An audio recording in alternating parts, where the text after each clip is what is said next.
তো আমরা দেহের ৩টি বিষয় আলোচনা করেছিলাম। আজকে হচ্ছে আত্মা কিভাবে আনন্দ পায়। আত্মা আনন্দ পাবে না পরমাত্মার সাথে যুক্ত হতে হবে।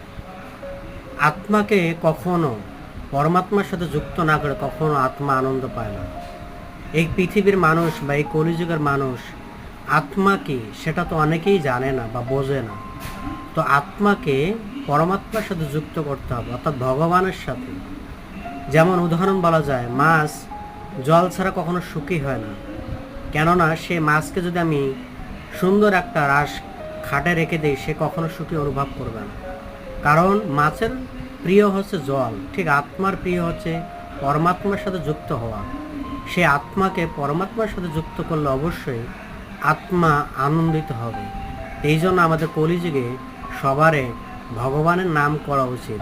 এটাই হচ্ছে আনন্দের মূল চাবি।